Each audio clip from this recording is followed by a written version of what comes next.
नमस्ते बच्चों, good morning. स्वागत करती हूँ आप सभी का आज सुबह की पहली क्लास में। आज का हमारा रिवीजन घटक है कारक। कारक जो है वो सबसे आसान घटक है। आप कारक के प्रश्नों को हल करके आराम से 1 नंबर ले सकते हैं, लेकिन फिर भी ये घटक जो है ये बच्चों को कठिन लगता है, क्योंकि बच्चे कारक के नाम और उसकी पहचान इन दोनों में कंफ्यूज रहते हैं और इन्हें याद ही नहीं करते हैं। तो सबसे ज्यादा आसान ये घटक है, केवल हमें याद रखना है कारक के नाम और उसकी पहचान। इन दोनों चीजों को जब हम याद कर लेते हैं तो वाक्य में कारक की पहचान को ढूंढकर उसका प्रकार लिखना, केवल इतना ही काम हमें अपनी प्रश्न पत्रिका में करने के लिए आता है। तो एक वाक्य दिया जाता है, वाक्य में कारक कौन सा है ये पहचानने के लिए सबसे पहले जरूरी है उसकी पहचान को ढूंढना। ठीक है। और जब हम एक बार उसकी पहचान ढूंढ लेते हैं तो वो कारक का कौन सा प्रकार है, सिर्फ ये मुझे पता होना चाहिए। इसके लिए आपको एक चार्ट में दिखाऊंगी, वो चार्ट याद रखना जरूरी है। जैसे आपके कई दोस्त होते हैं, लेकिन उन दोस्तों के अलग अलग नाम होते हैं, उन दोस्तों के नाम आपको याद रखना जरूरी होता है। तभी आप और उन दोस्तों के नाम के साथ उनके चेहरे आपको याद रखना जरूरी है। तो आप पता कर पाते हो या समझ पाते हो कि इस दोस्त का नाम ये है, इसे इस दोस्त को मुझे इस नाम से बुलाना है। ठीक उसी तरह कारक भी जो है, ये 8 प्रकार के कारक, इनकी अपनी अलग अलग पहचान है।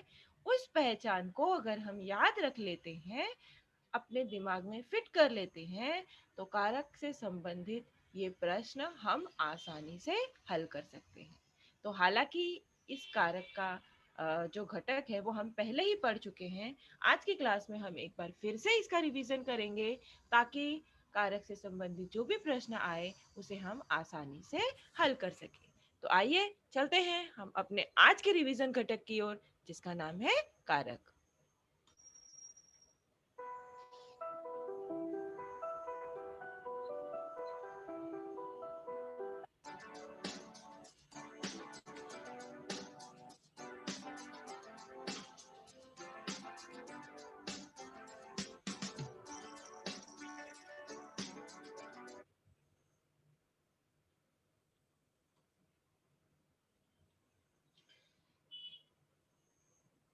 तो बच्चों, कारक के प्रश्न हल करने से पहले हमें पता रहनी चाहिए कि कारक क्या है।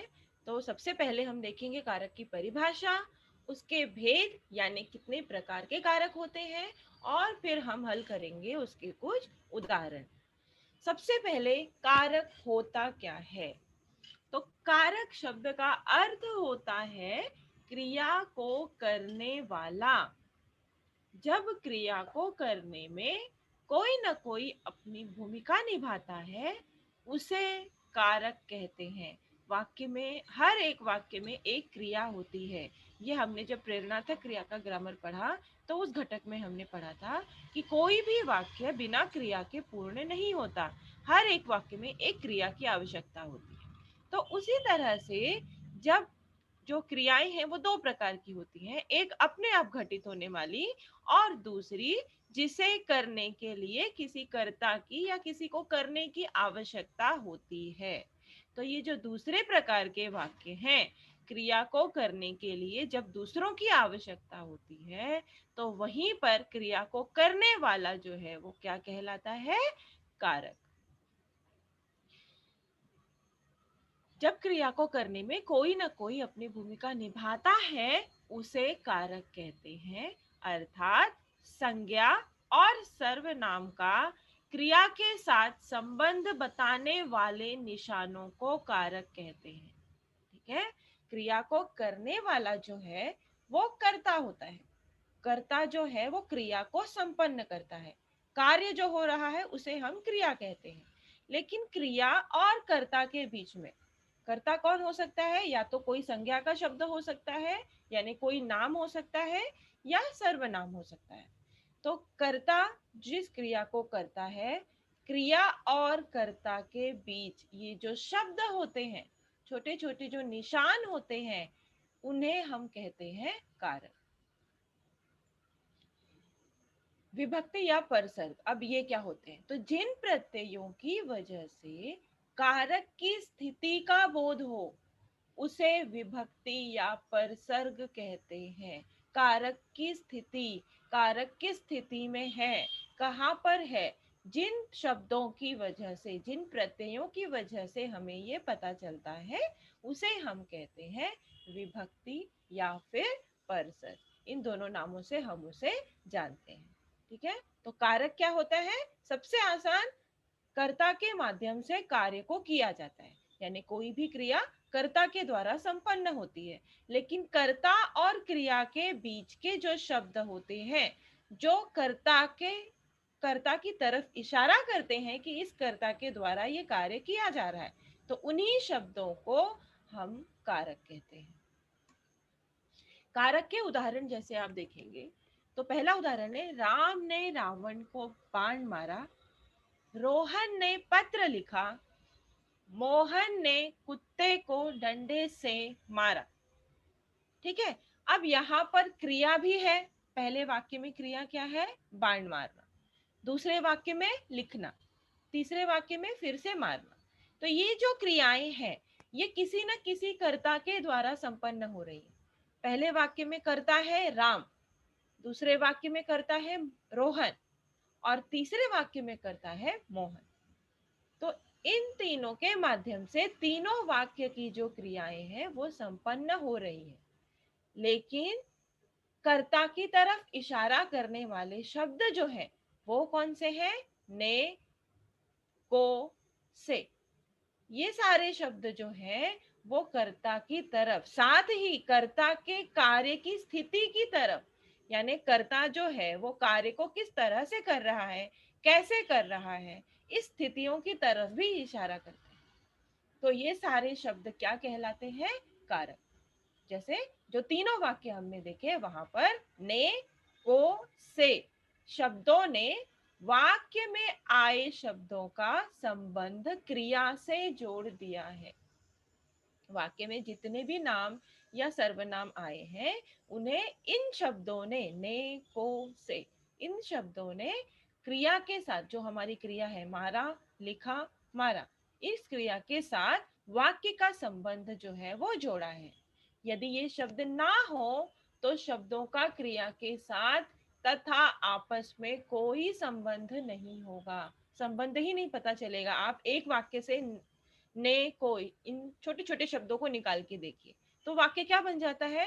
राम रावण बाण मारा। अब इस वाक्य के माध्यम से हमें कुछ समझ में ही नहीं आएगा कि असल में वाक्य में वाक्य का अर्थ क्या है या वाक्य कहना क्या चाहता है। ठीक है, तो ये जो छोटे छोटे हमारे शब्द हैं, जो शब्दों की क्रिया के साथ, वाक्यों की क्रिया के साथ बाकी वाक्य का संबंध जोड़ते हैं, यही हमारे छोटे छोटे शब्द जो हैं ये बहुत ज्यादा महत्वपूर्ण होते हैं किसी भी वाक्य को अर्थपूर्ण बनाने के लिए। संज्ञा या सर्वनाम का क्रिया के साथ संबंध स्थापित करने वाला जो रूप होता है वो कारक होता है। सभी वाक्यों में जो भी संज्ञा या सर्वनाम है वो सारे संज्ञा या सर्वनाम शब्द वाक्य की क्रिया के साथ तभी संबंध जोड़ पाते हैं जब बीच में ने, को, से, के लिए और इस तरह के शब्द हों, तो ही ये वाक्य के साथ अपना संबंध स्थापित कर पाते हैं। तो इन्हीं शब्दों को हम कहते हैं कारक। अब कारक के, जैसा कि मैंने आपको बताया कि कारक की एक लिस्ट है, इसके 8 प्रकार होते हैं। सबसे पहला कारक होता है कर्ता कारक, फिर कर्म कारक, करण कारक, संप्रदान कारक, अपादान कारक, संबंध कारक, अधिकरण कारक और अंत में आता है संबोधन कारक। अब मैंने जो आपसे बात की थी कि उस क्रिया कारक की केवल एक सूची है, उस सूची को आपको याद करके रखना है, कारक का नाम और उसकी पहचान। कारक किन शब्दों के माध्यम से कौन से प्रकार के कारक को हम पहचान सकते हैं, केवल ये चार्ट आप अगर याद करके रखते हैं तो आपको परीक्षा में प्रश्नों को हल करना बहुत ज्यादा आसान हो जाता है। जैसे यहाँ पर पहला कॉलम जो है वो है कारक का, यानी कारक के कितने प्रकार हैं, कारक के कौन कौन से नाम है वो इस पहले कॉलम में लिखे हुए हैं। दूसरे में उसकी पहचान कि असल में ये जो कारक है वो किस प्रकार का कार्य करते हैं। और तीसरे में उनके निशान या चिन्ह, यानी वाक्य में किन शब्दों को देखकर या किन निशानों को देखकर हम कारक को पहचान सकते हैं। ठीक है, आपको इसमें से याद क्या रखना है, जो लक्षण है इसके, जो इसकी पहचान है, वो आप केवल पढ़कर रखोगे। और आपको याद रखना है कारक के नाम और उसके चिन्ह। जैसे कर्ता की पहचान है ने, यानी वाक्य में जहां पर भी ने आए, उस ने को देखकर हमें समझ जाना है कि ये ने जो है वो कर्ता कारक की ओर सूचित कर रहा है। ये कर्ता कारक हमें बता रहा है कि वाक्य में कर्ता कारक कौन सा है। ये हमें ने के माध्यम से पता चलता है। कर्म कारक हमें को के माध्यम से पता चलता है। करण कारक से या के द्वारा, इस दो प्रकार के जब शब्द हो वाक्य में तो वहां से हमें समझ में आता है कि ये करण कारक है। संप्रदान कारक की पहचान है को के लिए, यानी वाक्य में यदि को हो या के लिए हो तो वो संप्रदान कारक होता है। अपादान कारक, अपादान कारक की पहचान होता है से। संबंध कारक, संबंध कारक की पहचान है का की के रा री रे। अधिकरण कारक, अधिकरण कारक का निशान है में या पर। संबोधन कारक, संबोधन कारक का पहचान है हे, अरे, हो, अहो, अजी। ये सारे जो शब्द हैं संबोधन के लिए जो हम प्रयोग में लाते हैं, वो सारे शब्द जो हैं वो संबोधन कारक की पहचान में आ जाते हैं, उसके निशान में आ जाते हैं। तो इस तरह से आपको याद रखना है कारक के नाम और उसके चिन्ह। किन चिन्हों को देखकर आप कारक को आसानी से पहचान सकते हो। दूसरी बात, आपको पता होना चाहिए कि कर्ता कारक क्या है, कर्म कारक क्या है। तो ये तब आपको पता रहेगा जब आप लक्षण को समझ लोगे। लक्षण को आपको याद करने की आवश्यकता नहीं है, आप केवल एक दो बार पढ़ोगे तो आपको समझ में आ जाएगा कि किस कारक के कौन से लक्षण है। जैसे कर्ता कारक का क्या लक्षण होता है, कर्ता कारक वो होता है जो काम करता है।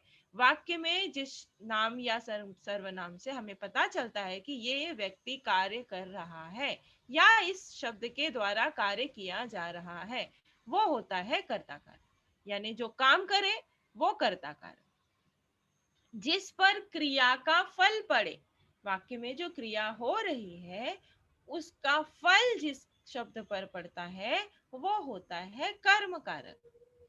काम करने का साधन होता है करण कारक। यहाँ पर से देखिए, दो शब्दों की, दो कारकों की पहचान है से।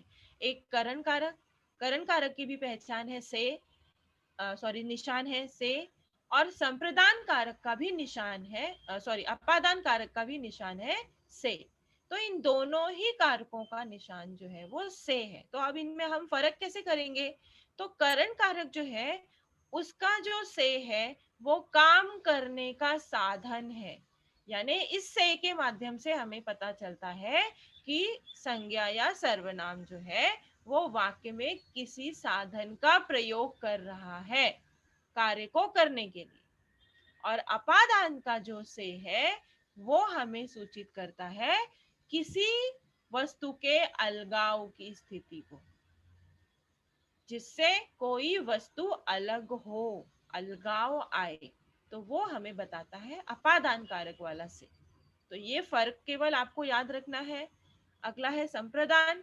संप्रदान यानी जिसके लिए किया क्रिया की जाए, क्रिया जिसके लिए की जाती है वो होता है संप्रदान कारक। संबंध कारक, जो एक शब्द का दूसरे शब्द से संबंध जोड़े। वाक्यों में कई शब्द होते हैं, तो एक शब्द का दूसरे शब्द से या एक स्थिति का दूसरी स्थिति से संबंध जोड़ने वाले जो शब्द होते हैं, कारक होते हैं, वो होते हैं संबंध कारक। अधिकरण कारक यानी जो क्रिया का आधार हो, क्रिया जो हो रही है उसका आधार बताने वाला जो कारक होता है वो होता है अधिकरण कारक। संबोधन, जिससे किसी को पुकारा जाए। संबोधन शब्द बहुत ही आसान है, जब जिस भी नाम से, जिस भी शब्द से हम किसी को पुकारते हैं वो होता है हमारा संबोधन कारक। तो इस तरह से कारक, उसके लक्षण, लक्षण केवल आप पढ़ लीजिए, समझ लीजिए कि हर कारक का लक्षण क्या है, किस तरह का वो कारक होता है, और चिन्ह जो है वो आपको याद करके रखने हैं, वो केवल पढ़ने से नहीं चलेगा। चिन्ह और कारक के नाम आपको याद होने चाहिए, लक्षण केवल आप समझ लीजिए कि किस प्रकार के कारक की स्थिति क्या है, वो किस तरह के कर्म वो वाक्य में करता है। ठीक है, ये चार्ट अगर आप याद रख लेते हैं तो कारक को प्रश्न में ढूंढना बिल्कुल भी कठिन नहीं है। प्रश्न आपको पढ़ना है, दिया हुआ वाक्य पढ़ना है, वाक्य में ये चिन्ह जो है, इन चिन्हों में से जो भी चिन्ह आपको मिले वो चिन्ह और उसके पहले का शब्द और साथ, और इतना आप ढूंढ लेंगे तो उस चिन्ह की पहचान, यानी उस चिन्ह का प्रकार कौन सा है कारक का, ये आपको याद होना चाहिए। ठीक है, तो इससे आपको मिलते हैं, मिल जाएंगे आपको आराम से इन कारक के प्रश्नों को हल करके 1 नंबर। अब हम थोड़ी थोड़ी डिटेल्स इनकी देख लेते हैं कि कर्ता कारक, सबसे पहले हम शुरुआत करेंगे कर्ता कारक। कर्ता कारक को आप कैसे पहचानोगे वाक्य में, हालांकि मैंने आपको सारे निशान दिखा दिए, वो चार्ट भी आप देखकर याद कर लोगे तो भी आपको प्रश्न हल करना आसान हो जाएगा। फिर भी हम थोड़ी थोड़ी डिटेल्स इनकी देख लेते हैं। तो सबसे पहले कर्ता कारक, जो वाक्य में कार्य करता है उसे कर्ता कहा जाता है।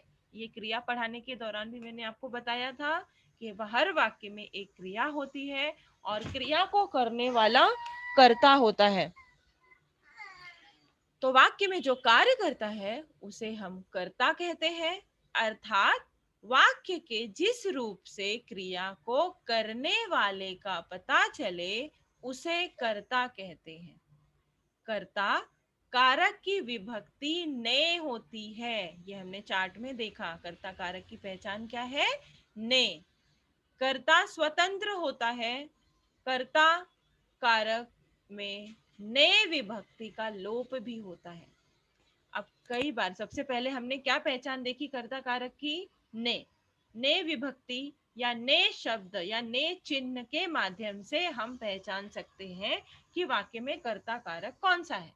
लेकिन कई बार वाक्य ऐसे भी होते हैं जहां पर ने ये चिन्ह नहीं आया होता लेकिन फिर भी वहां कर्ता कारक होता है। तो ऐसी स्थिति में हम प्रश्नवाचक शब्दों के प्रयोग से कर्ता का पता लगा सकते हैं। कौन से शब्द से हम प्रश्न पूछ सकते हैं, किसने और कौन, इन दो शब्दों का प्रयोग करके हमें उस वाक्य पर प्रश्न बनाना है जिससे हमें हमारा कर्ता आसानी से मिल जाएगा।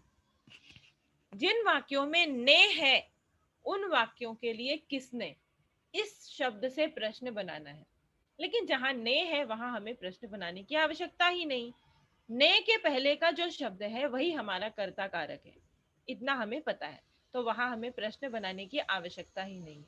दूसरे प्रकार का वाक्य आता है जहां पर ने ना हो लेकिन फिर भी वहां कर्ता कारक है, तो उसे मैं कैसे ढूंढूंगी, तो उसे कौन, कौन के माध्यम से जब आप प्रश्न करेंगे तो आपको उस वाक्य का कर्ता कारक पता चल जाएगा।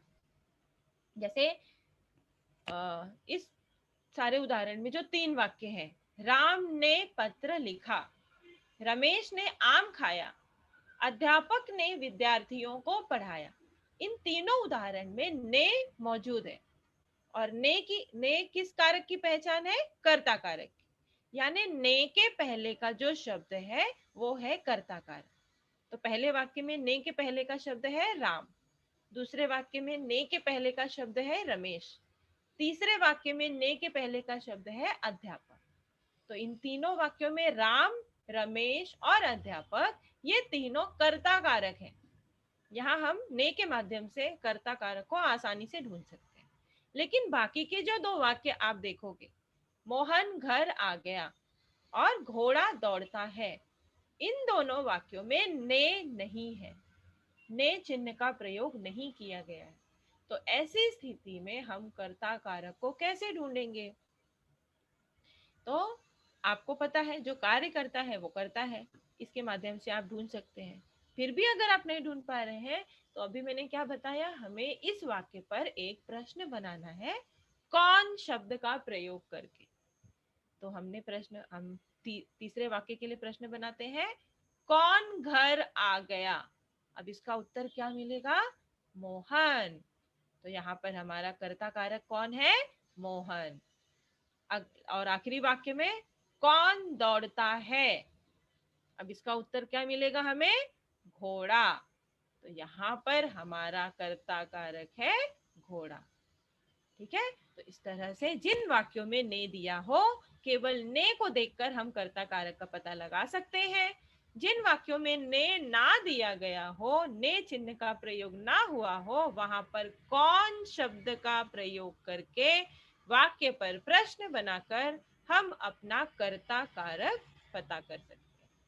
ठीक है, तो ये था हमारा कर्ता कारक।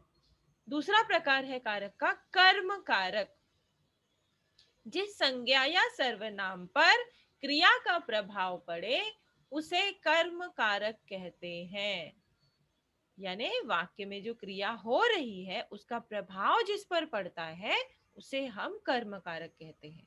दूसरे शब्दों में, वाक्य में क्रिया का फल जिस शब्द पर पड़ता है उसे कर्म कारक कहते हैं और इसकी विभक्ति को है। यानी कर्म कारक की जो पहचान है, जो निशान है, वो है को। जैसे माँ बच्चे को सुला रही है, इस वाक्य में सुलाने की क्रिया का प्रभाव बच्चे पर पड़ रहा है। माँ बच्चे को सुला रही है, क्रिया कौन सी हो रही है, सुलाने की। सुला कौन रहा है, माँ। लेकिन असल में उस क्रिया का जो प्रभाव है, सोने की क्रिया का जो प्रभाव है, वो किस पर पड़ रहा है, बच्चे पर। माँ सुलाने का कार्य कर रही है, माँ इस वाक्य की कर्ता हो गई है। सुलाना ये क्रिया है, तो क्रिया का असर किस पर हो रहा है, बच्चे पर। तो ये बच्चा जो है वो इस वाक्य का कर्म कारक है। और ये हमें कैसे पता चल रहा है, को शब्द के माध्यम से। को शब्द आया है, को शब्द के पहले का जो शब्द है वो हमारा है कर्म कारक। तो यहाँ पर को शब्द के पहले कौन सा शब्द है, बच्चा, इसलिए बच्चे को हमारा कर्म कारक है इस वाक्य का। राम ने रावण को मारा, यहाँ पर रावण को, ये हमारा कर्म कारक है, क्योंकि क्रिया कौन सी हो रही है, मारने की। मार कौन रहा है, राम। लेकिन मारने का प्रभाव किस पर पड़ रहा है, रावण पर। तो ये रावण जो है इस वाक्य का कर्म कारक है। जिस पर क्रिया का प्रभाव पड़ता हो वही वाक्य का कर्म कारक होता है, जिसको हम ढूंढ सकते हैं आसानी से को शब्द के माध्यम से। अब यहाँ पर भी कर्म कारक पर भी कभी कभी चिन्ह का जो प्रयोग है, को चिन्ह का जो प्रयोग है वो नहीं होता है। जैसे मोहन पुस्तक पढ़ता है, ठीक है, इस वाक्य में मोहन ये करता है, पढ़ना क्रिया है, लेकिन कार्य की ये क्रिया जो है वो किस पर असर कर रही है, पुस्तक। पुस्तक के बाद को शब्द का प्रयोग नहीं किया गया है। तो ऐसी स्थिति में भी हम क्या कर सकते हैं, इस तरह से वाक्य का विभाजन करके अपने को ढूंढ सकते हैं। बुलाना, सुलाना, कोसना, पुकारना, जगाना, भगाना इत्यादि क्रियाओं के कर्मों के साथ को विभक्ति लगती है। ठीक है, जैसे मैंने हरि को बुलाया, माँ ने बच्चे को सुलाया, शीला ने सावित्री को जी भर कोसा, पिता ने पुत्र को पुकारा, हमने उसको खूब सवेरे जगाया, लोगों ने शोरगुल करके डाकुओं को भगाया। इस तरह के जो शब्द हैं, बुलाना, सुलाना, कोसना, पुकारना, जगाना, भगाना, ये सारी जो क्रियाएं हैं, इनको वाक्य बनाते समय यहाँ पर को लगाने की आवश्यकता पड़ती है। लेकिन मारना क्रिया का अर्थ जब पीटना होता है, मारना के दो अर्थ निकलते हैं, एक मारना यानी पीटना और दूसरा मारना यानी जान से मारना। तो तो यहाँ पर जब मारना क्रिया का अर्थ पीटना निकले तब कर्म के साथ विभक्ति लगती है, यानी उन वाक्यों में को लगाया जाता है। पर यदि उसका अर्थ शिकार करना या जान से मारना निकले तो को विभक्ति जो है वो नहीं लगाई जाती। जैसे उदाहरण हम देखेंगे, लोगों ने चोर को मारा।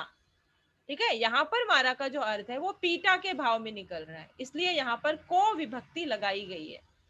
शिकारी ने बाघ बाघ को मारा, सॉरी, शिकारी ने बाघ मारा। अब यहाँ मारा का अर्थ जो है वो शिकार करने से संबंधित है, इसलिए को चिन्ह का प्रयोग नहीं किया गया है। अगले वाक्य में हरि ने बैल को मारा, यानी यहाँ पर बैल को पीटा गया है। और मछुए ने मछली मारी, यानी यहाँ पर मछली का शिकार हुआ है। तो जिन वाक्यों में मारा शब्द का अर्थ शिकार करने से संबंध में निकलता हो वहां पर को विभक्ति का प्रयोग नहीं किया जाता, और जिन शब्द वाक्यों में मारा का प्रयोग केवल पीटना के भाव में निकले वहां पर को विभक्ति का प्रयोग किया जाता है। अगला हमारा कारक है करण कारक। अब जिस साधन से क्रिया होती है उसे करण कारक कहते हैं। हमने वाक्य में पढ़ा, वाक्य में एक कर्ता होता है, एक क्रिया होती है, कर्म भी होता है। कर्म यानी कर्म कारक यानी जिस पर कार्य का प्रभाव पड़ता है, क्रिया का प्रभाव पड़ता है। लेकिन क्रिया भी तो किसी माध्यम से की जाती है, किसी साधन का, किसी सामान का प्रयोग करके की जाती है। तो उसी साधन को हम क्या कहते हैं? करण कारक, जिसकी पहचान होती है से या के द्वारा। तो जिस साधन से क्रिया होती है उसे करण कारक कहते हैं। इसका विभक्ति चिन्ह से और के द्वारा होता है। जिसकी सहायता से कोई कार्य किया जाता है उसे करण कारक कहते हैं। करण कारक का क्षेत्र बाकी कारकों से बड़ा होता है। जैसे बच्चे गेंद से खेल रहे हैं, यहाँ पर क्रिया क्या हो रही है? खेलना। कर कौन रहा है क्रिया को, यानी वाक्य का कर्ता कारक कौन है? बच्चे। ठीक है, लेकिन बच्चे जो क्रिया कर रहे हैं वो किस माध्यम से कर रहे हैं, किस साधन का प्रयोग करके कर रहे हैं? बच्चे खेल रहे हैं, लेकिन वो किस साधन का प्रयोग कर रहे हैं खेलने के लिए? गेंद का। ठीक है, तो यहाँ पर गेंद से, ये क्या है? करण कारक। करण कारक की पहचान है से। तो वाक्यों में जहां भी से है वो आपको ढूंढना है। से के पहले का जो शब्द है वही आपका करण कारक है। तो आप अपना उत्तर लिखोगे, पहले वाक्य का आपका करण कारक क्या है? गेंद से। दूसरा वाक्य, बच्चा बोतल से दूध पीता है, तो बोतल से, ये आपका करण कारक। राम ने रावण को बाण से मारा, बाण से, ये करण कारक। सुनील पुस्तक से कहानी पढ़ता है, पुस्तक से, यहाँ पर ये करण कारक। कलम से पत्र लिखा है, कलम से, ये करण कारक। तो इस तरह से वाक्य में जिस साधन के द्वारा क्रिया की जाती है वही हमारा करण कारक होता है। आगे चौथा प्रकार है संप्रदान कारक का। अब संप्रदान कारक का अर्थ होता है देना। जिसके लिए कर्ता काम करता है उसे संप्रदान कारक कहते हैं। संप्रदान कारक के विभक्ति चिन्ह के लिए और को होता है। इसको हम किसके लिए प्रश्नवाचक शब्द लगाकर भी पहचान सकते हैं। इस कारक को, संप्रदान कारक को हम कैसे पहचान सकते हैं? अगर हम के लिए या को के माध्यम से नहीं पहचान पा रहे हैं तो किसके लिए इन शब्दों का प्रयोग करके प्रश्न बनाकर भी हम संप्रदान कारक को पहचान सकते हैं। संप्रदान कारक की पहचान क्या है? चिन्ह क्या है? के लिए या को, इन दो शब्दों के माध्यम से हम संप्रदान कारक को ढूंढ सकते हैं। अगर इन दो शब्दों के माध्यम से हम नहीं ढूंढ पा रहे हैं तो किसके लिए का प्रयोग करके प्रश्न बनाकर भी हम संप्रदान कारक को ढूंढ सकते हैं। सामान्य रूप से जिसे कुछ दिया जाता है या जिसके लिए कोई कार्य किया जाता है उसे संप्रदान कारक कहा जाता है।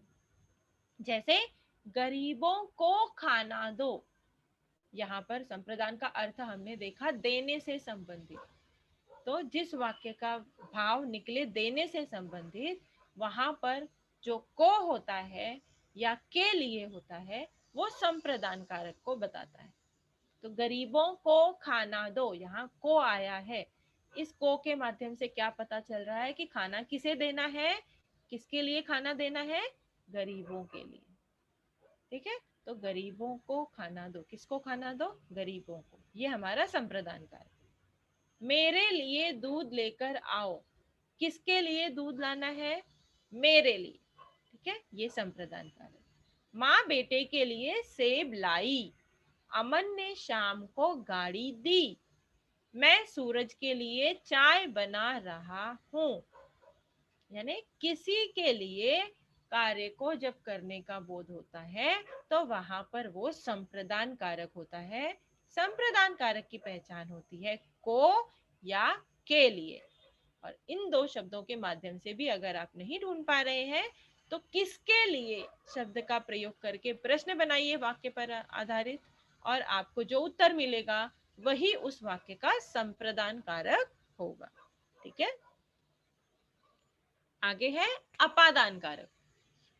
अब अपादान कारक क्या होता है, तो अपादान कारक जो है वो वाक्य में अलगाव की स्थिति पैदा करता है, किसी को किसी से अलग करने का भाव लाता है। संज्ञा या सर्वनाम के जिस रूप से किसी वस्तु के अलग होने का बोध हो वहां पर अपादान कारक होता है।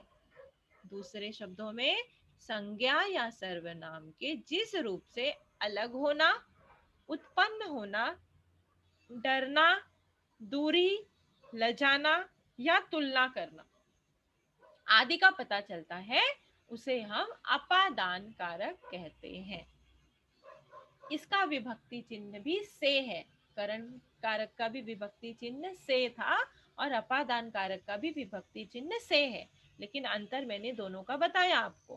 करण कारक का विभक्ति चिन्ह जो से है, उस से के माध्यम से हमें साधन का पता चलता है कि किस साधन का प्रयोग करके क्रिया की जा रही है।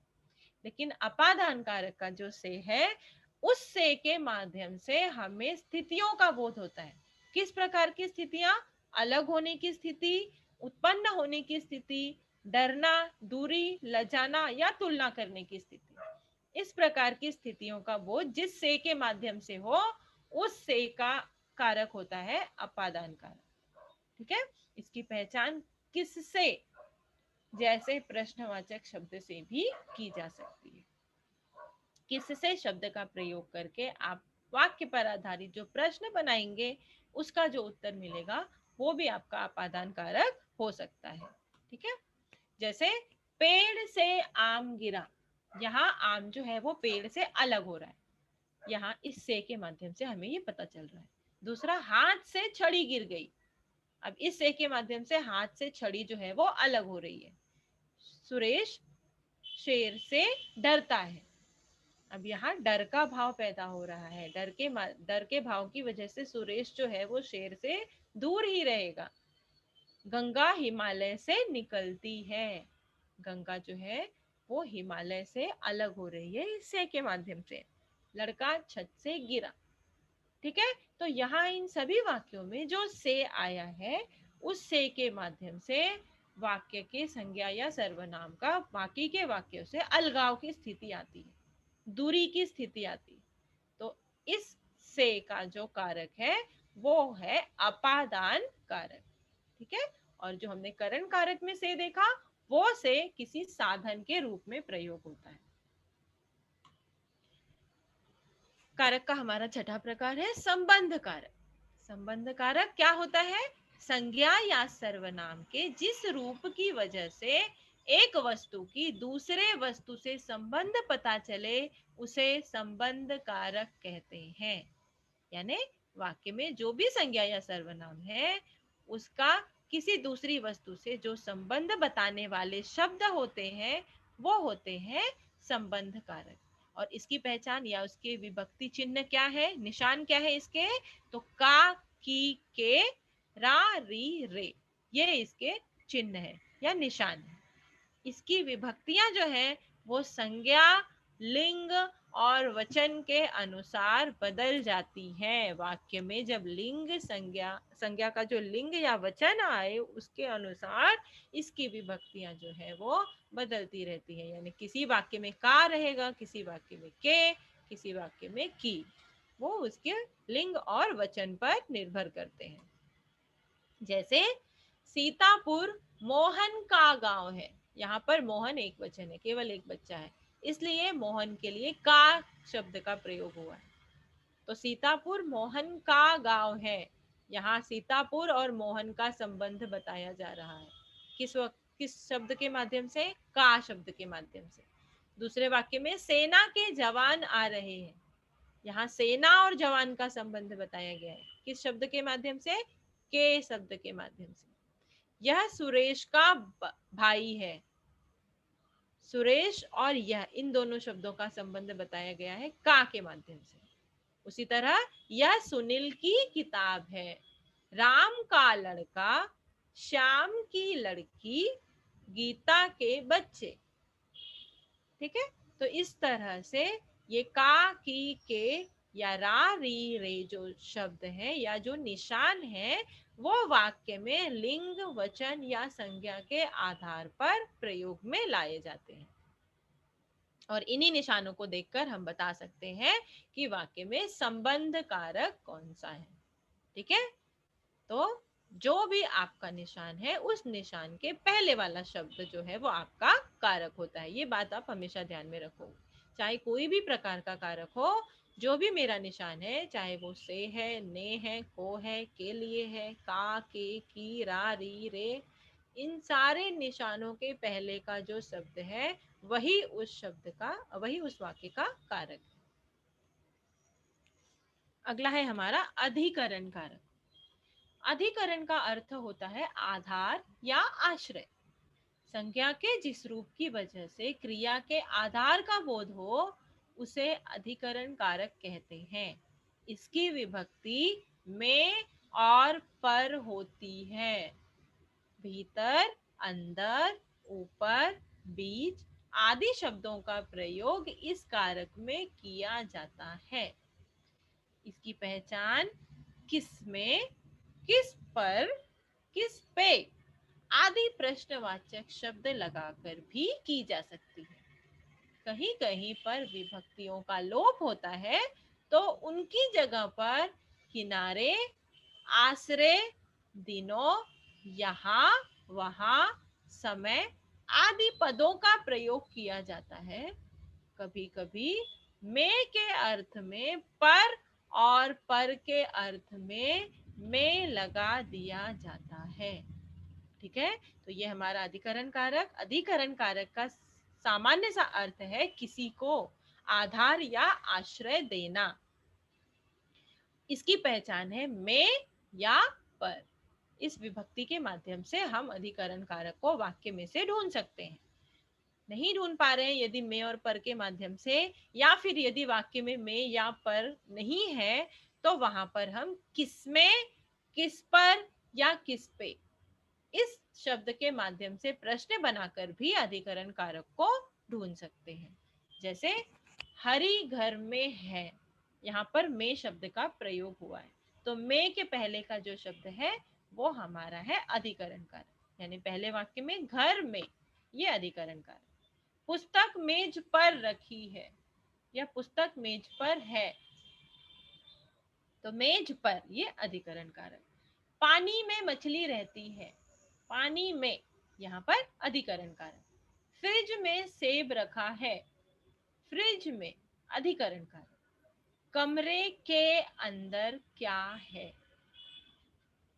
ठीक है, अब यहाँ पर क्या हुआ है, में और पर इन दोनों ही शब्दों का प्रयोग नहीं किया गया है, लेकिन जैसा कि यहाँ पर इसके उदाहरण में बताया गया था कि भीतर, अंदर, ऊपर या बीच जैसे शब्दों का प्रयोग भी कई बार किया जाता है। तो ये भी क्या है, अगर भीतर शब्द आया हो, अंदर शब्द आया हो, ऊपर शब्द आया हो या बीच शब्द आया हो, यदि में और पर नहीं आया है लेकिन इन चारों में से भी कोई शब्द आया है तो भी वहां पर अधिकरण कारक है। तो यहाँ पर इन चारों में से कौन सा शब्द आया है? अंदर। ठीक है, तो यहाँ पर कमरे के अंदर, ये क्या है आपका? अधिकरण कारक। ठीक है, आखिरी हमारा कारक है संबोधन कारक। संबोधन कारक क्या होता है? तो संज्ञा या सर्वनाम के जिस रूप से बुलाने या पुकारने का बोध हो उसे संबोधन कारक कहते हैं। जहां पर पुकारने, चेतावनी देने, ध्यान बटाने के लिए जब संबोधित किया जाता है उसे संबोधन कारक कहते हैं। और इसकी पहचान क्या है? इसकी पहचान करने के लिए विस्मयादि बोधक चिन्ह लगाया जाता है। केवल आपको वाक्य में इस चिन्ह को ढूंढना है। ये चिन्ह जहां पर भी होगा वाक्य में, उस चिन्ह के पहले का शब्द आपका संबोधन कारक है। इसके चिन्ह जो है वो हे, अरे, अजी, अहो, सुनते हो, सुनिए, महाराज, इस तरह के जो शब्द होते हैं उनके बाद ये चिन्ह लगाए जाते हैं, विस्मय आदि बोधक चिन्ह। तो ये सारे शब्द जो है, यही चिन्ह जो है, ये आपके संबोधन कारक की पहचान है। इसकी कोई विभक्ति नहीं होती है, इसकी कोई विभक्ति, हम एक फिक्स विभक्ति नहीं बता सकते। इसकी बहुत लंबी चौड़ी संबोधन कारक, यानी किसी को बुलाने के लिए हम बहुत सारे शब्दों का प्रयोग कर सकते हैं। तो संबोधन कारक का हम कोई सूची नहीं दे सकते, कोई विभक्ति नहीं बता सकते। जैसे बाकी कारकों की एक फिक्स विभक्ति थी, कर्ता कारक की ने, कर्म कारक की को, करण कारक की से, उसी तरह से ये संबोधन कारक की कोई भी एक विभक्ति नहीं है। हमें क्या देखना है? केवल एक चिन्ह देखना है। शब्द कोई भी हो सकते हैं, बहुत सारे शब्द हो सकते हैं, लेकिन इस चिन्ह के माध्यम से, विस्मय आदि बोधक चिन्ह के माध्यम से हम संबोधन कारक को ढूंढ सकते हैं। क्योंकि किसी भी संबोधन शब्द के बाद में ये विस्मय आदि बोधक चिन्ह लगाया जाता है। उदाहरण के लिए, हे ईश्वर रक्षा करो। अब यहाँ पर हे ईश्वर के माध्यम से हम ईश्वर का संबोधन कर रहे हैं। ठीक है, अरे बच्चों शोर मत करो, अरे शब्द के माध्यम से हम बच्चों को संबोधित कर रहे हैं। हे राम, यह क्या हो गया? यहाँ हे राम शब्द के माध्यम से हम अपने जो भी हमारे भगवान है या जो भी हमारे राम जी हैं उनको हम संबोधित कर रहे हैं। अरे भाई यहाँ आओ, बुलाने के लिए संबोधित कर रहे हैं। अजी तुम उसे क्या मारोगे? ठीक है, तो ये सारे संबोधन शब्द जो हैं वो आ जाते हैं संबोधन कारक में। इसकी पहचान जो कि मैंने आपको बताया, सिर्फ एक निशान आपको देखना है, विस्मय आदि बोधक चिन्ह। जिस शब्द के बाद विस्मय आदि बोधक चिन्ह होगा वही शब्द आपका संबोधन कारक होगा। पहले वाक्य में हे ईश्वर, दूसरे में अरे, तीसरे में हे राम, चौथे में अरे भाई, पांचवे में अजी। ये आपके संबोधन कारक हैं। ठीक है, तो यहाँ पर हमने सारे प्रकार के कारक एक बार फिर से देख लिए। अब हम देखते हैं आखिर में कि आपको प्रश्न किस प्रकार से आते हैं। तो आपको एक वाक्य दिया होगा, वाक्यों में प्रयुक्त कारक पहचान कर उनका भेद लिखिए। वाक्य आपको दिया गया होगा, वाक्य में से आपको कारक को पहचानना है और उनका प्रकार लिखना है। कारक शब्द, कारक निशान, कारक का जो निशान आपने पहचाना या कारक का जो शब्द आपने पहचाना वो किस प्रकार का कारक है ये भी लिखना है। जैसे पहला वाक्य है, अखबार में यह समाचार छपा है। अब यहाँ पर हमारा निशान क्या है? सबसे पहले आप क्या ढूंढोगे? निशान। तो पहले वाक्य में निशान क्या है? में, और में के पहले का जो शब्द है वो में के साथ में आएगा। तो अखबार में, अब में कौन से कारक की निशान, कौन से कारक का निशान था? अधिकरण कारक। तो ये हमारा उत्तर क्या है? अधिकरण कारक। इस तरह से पूरा नाम आप कारक का लिखेंगे। अखबार में, उत्तर उसका अधिकरण कारक। इस तरह से आप अपना उत्तर लिखेंगे। दूसरा उदाहरण है, एक साल पहले मैं आश्रम से बाहर गया था। अब यहाँ पर हमारा निशान, सबसे पहले आपको क्या ढूंढना है? निशान। तो निशान कौन सा आया है? से के पहले का शब्द क्या है? आश्रम। तो हमारा उत्तर है आश्रम से। अब ये आश्रम से कौन से प्रकार का कारक हो गया? क्योंकि यहाँ 1 साल पहले मैं आश्रम से बाहर गया था, यानी मेरे और आश्रम के बीच का अंतर बताया जा रहा है, दूरी बताई जा रही है। तो ये क्या हो गया, अपादान कारक। ये वाला जो से है वो इस वाक्य में अपादान कारक को बता रहा है। तो इसका उत्तर है अपादान कारक। तीसरा, मैं जानता हूं कि मेरे सब जवाब सही थे। अब यहाँ पर क्या प्रयोग हुआ है, निशान की। ठीक है, तो की कौन से कारक का निशान था, संबंध कारक। संबंध कारक की पहचान थी का, की, के, रा, री, रे। यहाँ पर की जो है वो एक वाक्य का या एक शब्द का दूसरे के साथ संबंध जोड़ रहा है। और हमारा आखिरी उदाहरण, माँ ने सोफे के नीचे से बिल्ली को बाहर खींचा। इस वाक्य में जब आप देखेंगे तो यहाँ पर बहुत सारे कारक चिन्हों का प्रयोग हुआ है, यानी इस वाक्य में एक से अधिक कारक हैं। तो यदि आपको प्रश्न में वाक्य के नीचे शब्द को रेखांकित करके कहा गया है, रेखांकित शब्द का कारक भेद बताइए, तो आपको केवल उसी शब्द का कारक भेद लिखना है।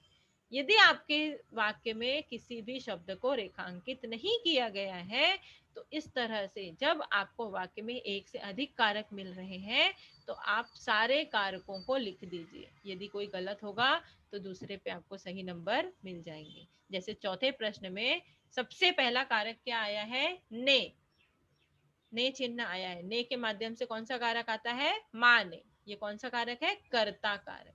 दूसरा, सोफे के, संबंध कारक। तीसरा, नीचे से, यहाँ नीचे से बिल्ली जो है वो बाहर निकल रही है, तो क्या हो गया, नीचे से, अपादान कारक। बिल्ली को, क्या हो गया, संबंध कारक। ठीक है, तो इस तरह से इस वाक्य में एक से अधिक कारक हमें मिले। तो यदि आपको परीक्षा में भी जो वाक्य दिया हुआ है उसमें जब एक से अधिक कारक आपको मिलते हैं, रेखांकित नहीं किया गया है, तो यदि रेखांकित किया गया है तो आपको उसी रेखांकित शब्द का ही कारक पहचानना है। लेकिन यदि वाक्य में कोई भी शब्द रेखांकित नहीं है तो जितने भी कारक आपको मिलते हैं आप उसे इस तरह से लिख दीजिए। ठीक है, तो यहाँ पर हमारा कारक का रिवीजन खत्म होता है। मैंने आपको 8 प्रकार के कारक समझाए, फिर से एक बार 8 प्रकार के कारक के निशान आपको बताए। यदि आप निशान उस वाक्य में नहीं है या निशान के माध्यम से भी कारक को नहीं ढूंढ पा रहे हैं तो किन प्रश्नवाचक शब्दों का प्रयोग करके आप प्रश्न बनाकर कारक ढूंढ सकते हैं, ये भी मैंने आपको सिखाया। तो आप सबसे पहले इस चार्ट को याद कर लीजिए जिसमें मैंने आपको कारक और उसके चिन्ह बताए थे। आपको वो कारक और चिन्ह याद रहना जरूरी है। बिना उस कारक के नाम और चिन्ह को याद किए आप कारक से संबंधित प्रश्न हल नहीं कर पाएंगे, क्योंकि आपने ने, से, को, का, की, के ये शब्द ढूंढ भी लिए, तो वो किस प्रकार के कारक में आते हैं जब यही मुझे नहीं पता होगा तो मैं उत्तर कैसे लिख पाऊंगी। तो सबसे पहले आपको जरूरी है उस चार्ट को याद रखना। तो अभी आप क्लास खत्म होने के बाद वो पहले चार्ट याद करेंगे, अच्छे से याद कर लेंगे, और उसके बाद अपनी पुस्तक में से 2-3 ऐसे वाक्य देखेंगे जहां आप कारक के प्रश्न स्वयं हल करें। उन निशानों को देखकर कारक के प्रकार आप पता कीजिए। ठीक है, तो उम्मीद करती हूँ आपको ये रिवीजन अच्छे से याद रहेगा। आप उस चार्ट को अच्छे से याद करेंगे और कारक के प्रश्नों को अच्छे तरीके से हल करने का प्रयास करेंगे। तो आज के लिए मेरा आज का लेक्चर जो है वो यहीं खत्म होता है। अगली क्लास में हम फिर से एक नए रिवीजन घटक के साथ मिलेंगे। Thank you.